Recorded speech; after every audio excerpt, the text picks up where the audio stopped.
Hello mon amour, petit audio pour te dire que c'est bon, on part au Japon. Oh là là là là, ils sont trop forts Marco Vasco. Ils nous ont créé un voyage 100% sur mesure comme on en rêvait. Visite du musée Ghibli à Tokyo pour Max qui adore Miyazaki. On va aussi apprendre à cuisiner des sushis avec un chef local, assister à une cérémonie du thé. On va même dormir dans un ryokan avec vue sur la mer et plein d'autres pépites. T'avais raison, hein, c'est des experts Marco Vasco. Je crois qu'ils le connaissent par cœur maintenant. Allez, à ce soir, bisous.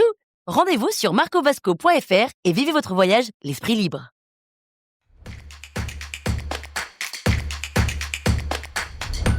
Je vais hériter de ma mère une somme d'argent alors que je suis en plein divorce.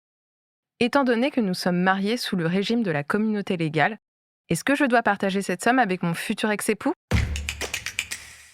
Vous écoutez un podcast imaginé par Le Particulier, le média de référence pour mieux connaître vos droits au quotidien. Aujourd'hui, nous répondons à la question de Laura. En procédure de divorce, elle hérite d'une somme d'argent et se demande s'il s'agit d'un bien propre ou d'un bien commun. Alors à vos droits ? Prêts ? Partez. En communauté légale, le principe est que tous les biens acquis durant le mariage constituent des biens communs du couple. Mais ceux que vous recevez par donation ou héritage restent des biens propres et n'appartiennent qu'à vous. Ils ne sont donc pas concernés par le partage de la communauté conjugale.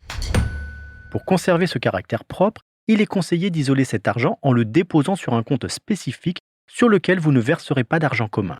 Si vous souhaitez réinvestir cette somme, prenez le soin d'établir une déclaration d'emploi des fonds pour assurer leur traçabilité. Que se passe-t-il si je place cette somme sur un produit d'épargne ? Nous l'avons vu, les fonds investis vous appartiennent en propre. Quant aux revenus qu'ils produisent, les intérêts générés par l'argent placé notamment, ils constituent, eux, des biens communs du couple. Retenez que si vous faites des acquisitions pendant la procédure de divorce, elles cessent d'être communes à partir de la date du dépôt chez le notaire de la convention de divorce par consentement mutuel ou alors à la date de demande du divorce. Vous pouvez aussi choisir d'anticiper cet effet du divorce et de le fixer par convention au jour de votre séparation. Nous ne pouvons que vous conseiller d'agir avec précaution durant cette période difficile et sur les conseils de votre avocat.